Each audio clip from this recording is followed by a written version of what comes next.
Everyone. तो आज हम बहुत ही इंटरेस्टिंग टॉपिक पढ़ने वाले हैं हमारे नेक्स्ट चैप्टर का, वो है मांग की कीमत लोच, जिसको हम बोलते हैं प्राइस इलास्टिसिटी ऑफ डिमांड। अब ये मांग की कीमत लोच होती क्या है, तो मांग की कीमत लोच क्या होती है, कहां से निकली, वही चीज हम देखते हैं। देखिए लास्ट लेक्चर में हमने देखा था कि मांग का नियम, जो लॉ ऑफ डिमांड होता है, वो क्या होता है, वो ये होता है कि कीमत घटने पर मांग बढ़ती है, कीमत बढ़ने पर मांग घटती है। लेकिन कीमत घटने पर मांग कितनी बढ़ती है और कीमत बढ़ने पर मांग कितनी घटती है, जब हमें क्वांटिटी पता करनी होती है तो उसके लिए हम किसकी बात करते हैं, उसके लिए हम बात करते हैं मांग की कीमत लोच की। तो आइए शुरू करते हैं।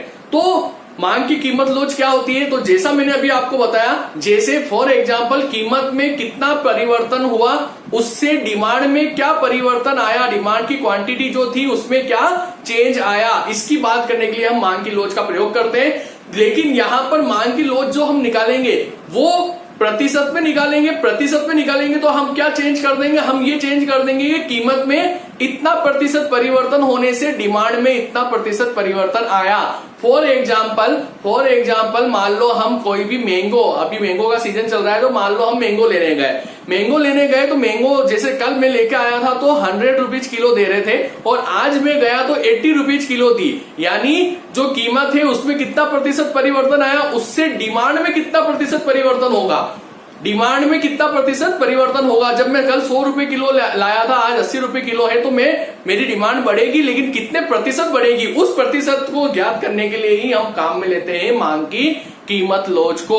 तो आइए देख लेते हैं, मैंने इसका जो अर्थ लिखा है वो कीमत में, देखिए इधर आप, कीमत में प्रतिशत परिवर्तन के प्रत्युत्तर में, प्रतिशत नहीं लिखा है मैंने यहाँ पर क्योंकि आगे लिख रखा है मैंने, प्रत्युत्तर में मांग मात्रा में होने वाले आनुपातिक, अब ये जो आनुपातिक है इसको आप प्रतिशत भी लिख सकते हो, यानी अनुपात के रूप में, ठीक है ना। आनुपातिक परिवर्तन को कीमत में आनुपातिक परिवर्तन से भाग देने पर प्राप्त होती है। ये अर्थ मैंने यहाँ पर इसलिए लिखा है, बाकी तो मैं आपको सिंपल अर्थ भी बता सकता था कि कीमत में प्रतिशत परिवर्तन होने से मांग में होने वाला प्रतिशत परिवर्तन जो है वो मापने वाली इकाई होती है मांग की कीमत लोच। लेकिन ये जो है हमारी एक अर्थशास्त्री थी जिसका नाम था श्रीमती जॉन रॉबिन्सन, ठीक है ना, लेडी अर्थशास्त्री थी, तो उन्होंने ये डेफिनेशन दी थी, वही डेफिनेशन मैंने यहाँ अर्थ के रूप में चिपका दी है, ठीक है ना। तो आप लोगों के लिए आसानी हो जाएगी, डेफिनेशन पूछे तो आप ये बता सकते हो, अर्थ पूछे तो भी आप ये बता सकते हो। बाकी नॉर्मल अर्थ, कीमत में प्रतिशत परिवर्तन होने से डिमांड में होने वाला प्रतिशत परिवर्तन को मापने वाली इकाई मांग की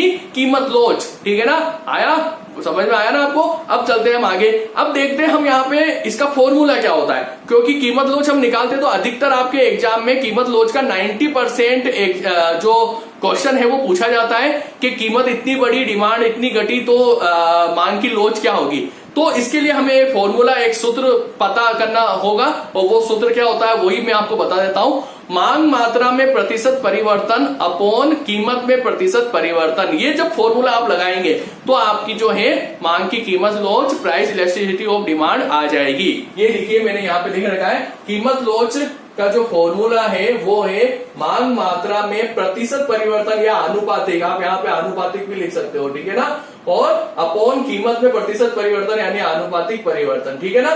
तो ये कहलाता है हमारा मांग की कीमत लोच। इसका एग्जांपल करेंगे अभी अपन, ठीक है ना, देखते रहिए, ठीक है। तो अब देखिए, अब इसको अगर मैं शॉर्ट फॉर्म में लिखूं, मांग मात्रा में प्रतिशत परिवर्तन कैसे आएगा, मांग मात्रा में प्रतिशत परिवर्तन आने के लिए क्या करेंगे हम, मांग मात्रा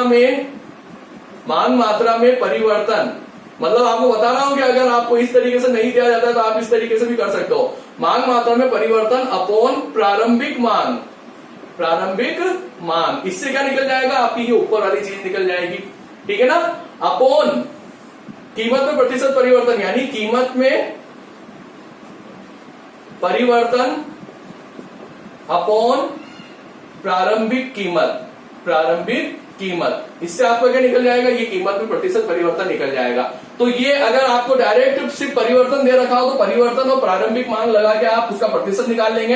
इधर भी अगर परिवर्तन और प्रारंभिक कीमत दे रखी हो तो उसका आप प्रतिशत निकाल लेंगे, और प्रतिशत निकाल के फिर आप इस फॉर्मूले में डाल देंगे। इस फॉर्मूले को आप आगे भी सोल्व कर सकते हो, जैसे फॉर एग्जाम्पल क्वांटिटी बोलते हैं हम मात्रा को, तो हम मात्रा की जगह क्या लिख देंगे, क्वांटिटी लिख देंगे। तो यहाँ पे हम क्या लिखेंगे, डेल्टा क्यू यानी परिवर्तन, मांग मात्रा में परिवर्तन लिखा है तो डेल्टा क्यू लिख लेंगे, अपॉन प्रारंभिक मांग यानी अपॉन क्यू हो गया, ठीक है ना। और फिर वापस अपॉन करना है, अपॉन में क्या है, कीमत में परिवर्तन यानी डेल्टा पी अपॉन प्रारंभिक कीमत यानी पी। ठीक है, यही चीज हो रही है ना। अब इस चीज को हम क्या करेंगे, अब इस चीज को हम जब आगे करेंगे सोल्व तो ये मल्टीप्लाई ऊपर चले जाएगा, तो delta Q upon delta P into P upon Q. तो ये जो हमारा फॉर्मूला है, ये मेन फॉर्मूला इसका लास्ट में बन जाएगा। अधिकतर जो क्वेश्चन पूछा जाता है कि क्वांटिटी में इतना परिवर्तन हुआ, प्राइस में इतना परिवर्तन हुआ, तो मांग की कीमत लोच क्या होगी। अगर आपको डायरेक्ट प्रतिशत नहीं पूछा जाता है तो आप क्या करेंगे, क्वांटिटी में परिवर्तन यहाँ पे लिखेंगे, ठीक है ना, कीमत में परिवर्तन यहाँ लिखेंगे, प्रारंभिक कीमत यहाँ आ जाएगी और प्रारंभिक मात्रा यहाँ आ जाएगी, और आपकी मांग की जो लोच है, जो इलास्टिसिटी है, वो निकल जाएगी। ठीक है ना। इसका क्वेश्चन करके देख लेते हैं। क्वेश्चन में हम देखेंगे, जैसे फॉर एग्जांपल मांग की कीमत लोच जो है वो निकालने के लिए हम देखेंगे, जैसे कोई भी एक वस्तु है, उस वस्तु की प्रारंभिक कीमत मान लो, जो प्रारंभिक कीमत है मैं यहाँ पे लिख देता हूँ P0, वो है एक तरीके से 10 रुपए, ठीक है ना, और उस पे उसकी जो मांग है, प्रारंभिक मांग क्वांटिटी Q0 वो है मान लो 50, ठीक है ना। कीमत बढ़ी, कीमत बढ़कर मान लो P1 जो है, जो नई कीमत है वो हो गई मान लो 20 रुपए, और कीमत बढ़ने से जो क्वांटिटी है वो कम हो गई, तो जो नई क्वांटिटी है वो मान लो यहाँ पे हो गई 30 कर दीजिए आप, ठीक है ना, क्योंकि कीमत बढ़ी तो डिमांड क्या होगी, घटेगी। ये आपको मैंने पहले बता चुका हूं, ठीक है ना। अब देखिए आप, अब आपको इस फॉर्मूले में डालना है P0 यानी आपकी प्रारंभिक मांग हो गई, यानी इस P की जगह क्या आ जाएगी 10, ठीक है ना। इधर देखिए आप, यहां मैं आपको करके बता देता हूं, ठीक है। तो जैसे डेल्टा क्यू यानी क्वांटिटी में क्या परिवर्तन आया, क्वांटिटी पहले कितनी थी, क्वांटिटी 50 थी, अब कितनी है, क्वांटिटी 30 है, यानी परिवर्तन कितने का आया, 20 का आया, तो ये 20 हो गया। अपॉन डेल्टा पी, कीमत में क्या परिवर्तन आया, कीमत पहले कितनी थी 10 थी, अब कितनी हो गई 20 हो गई, यानी 10 का परिवर्तन चेंज, इनटू प्रारंभिक कीमत कितनी थी 10 और प्रारंभिक मात्रा कितनी थी 50। इसको सोल्व कर दीजिए आप, ठीक है ना।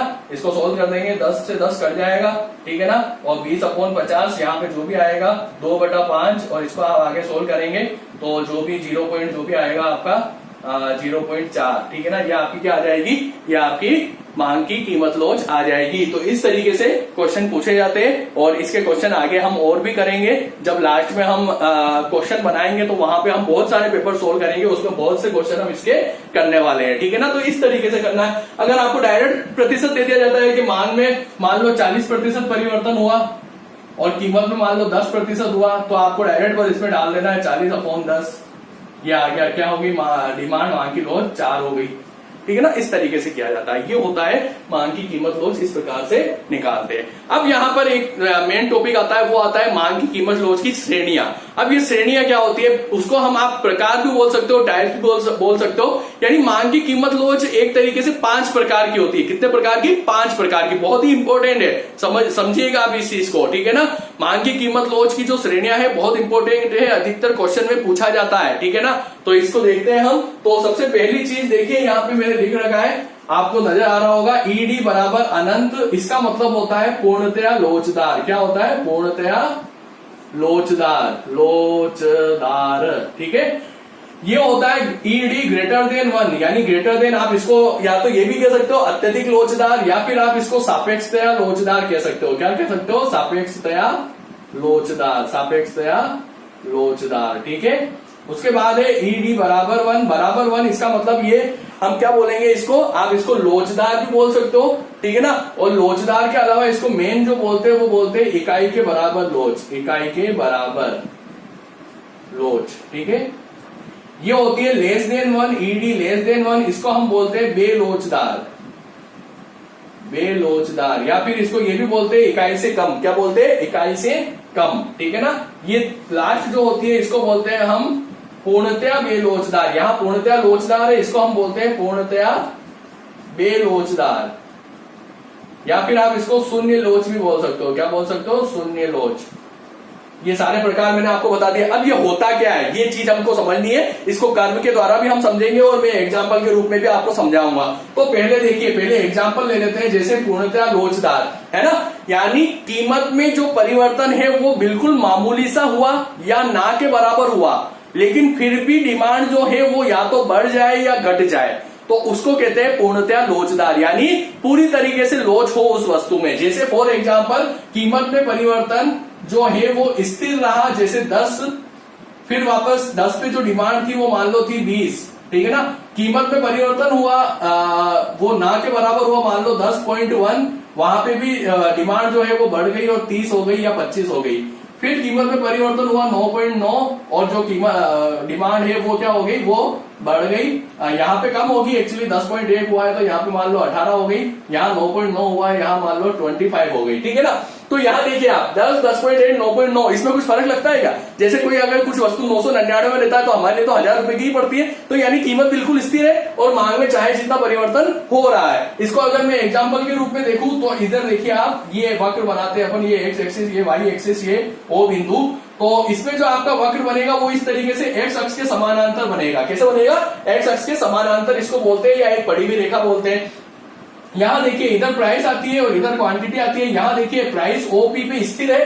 अब यहाँ पे डिमांड ओ क्यू भी हो सकती है, ओ क्यू 1 भी हो सकती है और ओ क्यू 2 भी हो सकती है। आप चाहे तो इसको भी, इनको भी रख सकते हो यहाँ पर, ठीक है ना। और कीमत जबकि स्थिर है तो इसको कहते हैं पूर्णतया लोचदार, यानी कीमत में ना के बराबर परिवर्तन हो, ऐसा परिवर्तन जो मैंने आपको बताया, या फिर परिवर्तन ना हो फिर भी डिमांड में परिवर्तन हो जाए, ये कहलाती है पूर्णतया लोचदार, या फिर ईडी बराबर अनंत। ये क्वेश्चन पूछा जा सकता है एग्जाम में, ठीक है। अब आगे चलते हैं हम, जो हमारा सेकंड है वो है सापेक्षतया लोचदार। सापेक्षतया लोचदार में क्या होता है, इसको अत्यधिक लोचदार भी कहते हैं। इसमें क्या होता है, इसमें ये होता है कि जैसे मान लो फॉर एग्जाम्पल कीमत में परिवर्तन हुआ 10% और डिमांड में परिवर्तन, कीमत अगर 10% बढ़ी, मान लो इंक्रीज हुई, तो आपको पता है कीमत बढ़ी तो इसका मतलब डिमांड घटेगी, लेकिन डिमांड में जो घटना होगा वो घटना क्या होगा, कीमत से ज्यादा होगा। मान लो कि जो डिमांड घटी, डिमांड जो है वो घटी, वो मान लो यहाँ पे 12% घट जाए या 15% घट जाए, तो इसका मतलब क्या हुआ, कीमत में परिवर्तन कम हुआ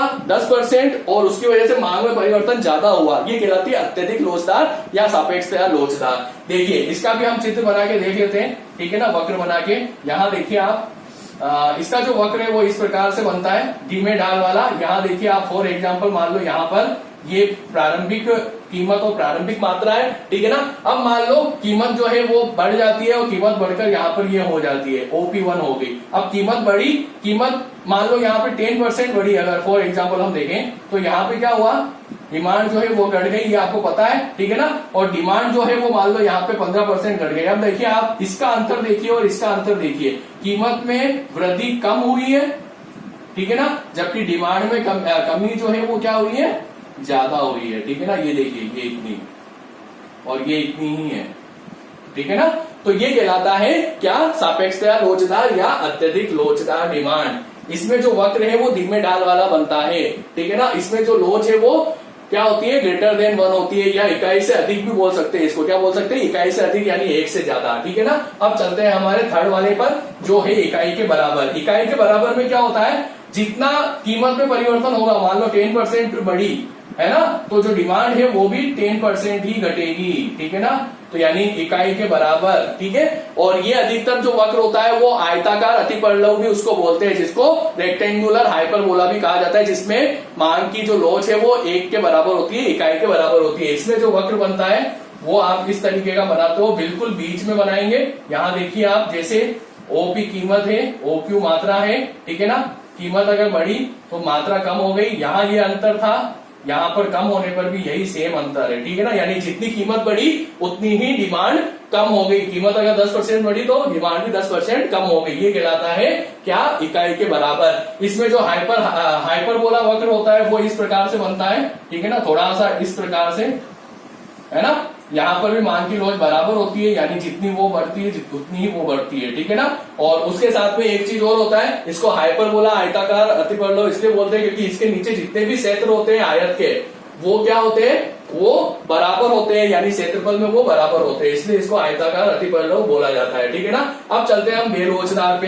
बेलोचदार में क्या होता है, इसको आप क्रम वाइज याद करेंगे तो आपसे बहुत अच्छे से याद हो जाएगा। यहाँ क्या हो रहा था, कीमत में बहुत कम परिवर्तन होने पे मांग में चाहे जितना परिवर्तन, इसमें कीमत में परिवर्तन 10% तो मांग में 15%, इसमें बराबर यानी कीमत भी 10 और मांग भी 10। अब यहाँ पे क्या होगा, यहाँ पे कीमत 10 और मांग में कम परिवर्तन, बेरोजगार, बेरोजगार यानी लेस देन 1, ठीक है ना। तो यहाँ पे अगर कीमत में 10% वृद्धि हुई तो डिमांड जो है उसमें क्या होगा, 8% ही कमी होगी। कितनी होगी, 8% कमी या फिर 5%, इसको कहते हैं हम बेरोजगार, ठीक है ना। इसमें जो वक्र बनेगा वो इस प्रकार से तीव्र ढाल वाला बनेगा। यहाँ देखिए आप, जैसे प्रारंभिक कीमत ये OP OQ है ना, अब कीमत मान लो बढ़कर OP1 हो गई, और डिमांड जो है वो कम होकर OQ1 हुई। अब यहाँ देखिए आप, यहाँ पे कितना अंतर है कीमत में, कीमत ज्यादा बढ़ी और डिमांड जो है वो कम हुई, ठीक है ना। तो ये कहलाता है हमारा बेलोचदार, ठीक है ना। इसमें तीव्र ढाल होता है, ठीक है, इसको बोलते हैं हम इकाई से कम, ठीक है। लास्ट है पूर्णतया बेलोचदार या फिर ED बराबर 0। ये क्या होता है, इसमें क्या होता है देखिए, कीमत में चाहे जितना परिवर्तन हो जाए लेकिन डिमांड में कोई परिवर्तन नहीं होता है। कीमत में चाहे जितना परिवर्तन हो जाए लेकिन डिमांड में कोई परिवर्तन नहीं होता है। इसमें वक्र कैसा बनता है, इसमें वक्र जो y अक्ष होता है ना उसके लंबवत बनता है, ठीक है ना। समानांतर नहीं कहेंगे उसको, कहेंगे समानांतर भी कह सकते हैं वैसे, लेकिन लंबवत जाल वाला ये इस प्रकार का बनता है। यहाँ देखिए कीमत OP है तो डिमांड भी OQ है, कीमत बढ़ गई तो भी डिमांड OQ, कीमत और बढ़ी तो भी OQ, कीमत कम हो गई तो भी OQ, यानी कीमत में चाहे जितना परिवर्तन हो जाए डिमांड में कोई परिवर्तन नहीं होता है, ठीक है ना। तो ये इस तरीके से ये श्रेणियां होती है और अलग अलग वस्तुओं में, जैसे ये शून्य लोच जो है अनिवार्य वस्तुओं में पाई जाती है, कीमत में परिवर्तन हो तो भी मांग उतनी ही की जाती है। जैसे नमक हो गया, चीनी हो गया, ये चीजें हमारे लिए आवश्यक है, इनको हम लेते हैं, ठीक है ना। तो इसी तरीके से लगभग सभी वस्तुएं आपको इस प्रकार से कोई पूर्णतया लोचदार होती है, कोई अत्यधिक लोचदार होती है, कोई कम लोचदार होती है, और इस तरीके से आपको मिलेगी, जिसके बारे में आगे हम चर्चा करेंगे और, ठीक है ना। अब आगे हम देखेंगे जो लोच मापने की जो विधियां होती है, यहाँ पे हमने कीमत लोच देखी, अब विधियां कुछ और भी होती है, जैसे आय लोच की विधि होती है, व्यय लोच विधि होती है, प्रतिशत विधि होती है, ज्यामिति विधि होती है। ये क्या होती है, इन विधियों से कैसे हम निकालते हैं, ठीक है ना। तो वो चीज हम नेक्स्ट लेक्चर में देखने वाले हैं और उस समय हम ये भी बात करेंगे कि किस किस वस्तुओं में कौन कौन सी लोच पाई जाती है। ओके, तो आज के लिए इतना ही, धन्यवाद।